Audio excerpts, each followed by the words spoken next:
नमस्कार दोस्तों, आपका मेरे YouTube चैनल भक्ति ज्ञान त्योहार में स्वागत है। आज मैं आपको अक्षय तृतीया की कथा सुनाने जा रही हूँ। अगर आपको ये कथा पसंद आए तो कमेंट बॉक्स में लक्ष्मी माता की जय अवश्य लिखिए।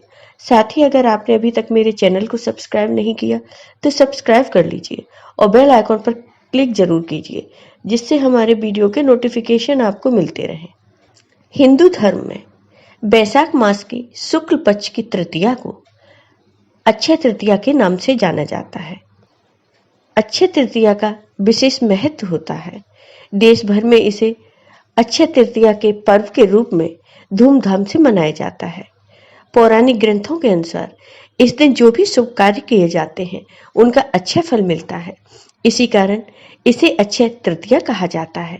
इस दिन आप जो भी चीज खरीद कर घर लाते हैं उसमें अक्षय वृद्धि होती है। इस दिन सोना खरीदना बहुत ही शुभ माना जाता है।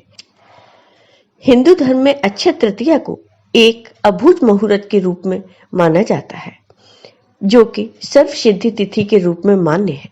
पौराणिक मान्यताओं के अनुसार भगवान विष्णु के 6वें अवतार भगवान परशुराम का जन्म भी बैसाख मास की तृतीया को हुआ था। इसे परशुराम जयंती के रूप में भी मनाया जाता है।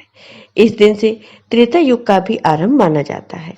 परशुराम जी के अलावा इस दिन ही भगवान विष्णु के नर नारायण अवतार भी अवतरित हुए थे। वहीं इस दिन से सतयुग की समाप्ति के बाद त्रेता युग का आरंभ हुआ था। सुदामा जी से भी भगवान कृष्ण ने चावल अक्षय तृतीया के दिन ही प्राप्त किए थे और इन्हीं चावलों से उनकी गरीबी भी मिट गई थी। अक्षय तृतीया के दिन केवल खरीदना ही नहीं, दान करना भी अक्षय फलदायी होता है। यानी भगवत कृपा से दान करने वाले को अच्छे फल की प्राप्ति के साथ पुण्य मिलता है। अब सुनिए अक्षय तृतीया की ये कथा। प्राचीन काल में एक धर्मदास नामक वैश्य था। धर्मदास अपने परिवार के साथ एक छोटे से गांव में रहता था। वह बहुत ही गरीब था। वह हमेशा अपने परिवार के भरण पोषण के लिए चिंतित रहता था। उसके परिवार में कई सदस्य थे।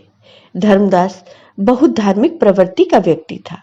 उसका सदाचार तथा देव एवं ब्राह्मणों के प्रति उसकी श्रद्धा अत्यधिक प्रसिद्ध थी। एक दिन किसी के जरिए उसे अक्षय तृतीया के महत्व के बारे में पता चला। उसे पता चला कि अक्षय तृतीया को पूजा पाठ करने और ब्राह्मणों को दान करने से अच्छे पुण्य की प्राप्ति होती है। यह बात उसके मन में बैठ गई। अक्षय तृतीया व्रत के महात्म्य को सुनने के पश्चात उसने अक्षय तृतीया पर्व के आने पर सुबह जल्दी उठकर गंगा में स्नान करके विधि पूर्वक देवी देवताओं की पूजा की। व्रत के दिन सामर्थ्य अनुसार जल से भरे घड़े, पंखे, जौ, सत्तू, चावल, नमक, गेहूं, गुड़, घी, दही, सोना तथा वस्त्र आदि वस्तुएं भगवान के चरणों में रखकर ब्राह्मणों को अर्पित की। यह सब दान देखकर धर्मदास के परिवार वाले तथा उसकी पत्नी ने उसे रोकने की कोशिश की। उन्होंने कहा कि अगर धर्मदास इतना सब कुछ दान में दे देगा तो उसके परिवार का पालन पोषण कैसे होगा। फिर भी धर्मदास अपने दान और पुण्य कर्म से विचलित नहीं हुआ और उसने ब्राह्मणों को कई प्रकार का दान दिया। उसके जीवन में जब भी अक्षय तृतीया का पावन पर्व आया, प्रत्येक बार धर्मदास ने विधि से इस दिन पूजा एवं दान आदि कर्म किया। अनेक रोगों से ग्रस्त तथा वृद्ध होने के उपरांत भी उसने उपवास करके धर्म कर्म और दान पुण्य किया। यही वैश्य अपने अगले जन्म में कुशावती के राजा हुए। मान्यता है कि अक्षय तृतीया के दिन किए दान पुण्य व पूजन के कारण वह अपने अगले जन्म में बहुत धनी एवं प्रतापी राजा बने। वह इतना धनी और प्रतापी राजा था कि त्रिदेव तक उसके दरबार में अक्षय तृतीया के दिन ब्राह्मण का भेष धारण करके उसके महायज्ञ में शामिल होते थे। अपनी श्रद्धा और भक्ति भाव का उसे कभी घमंड नहीं हुआ।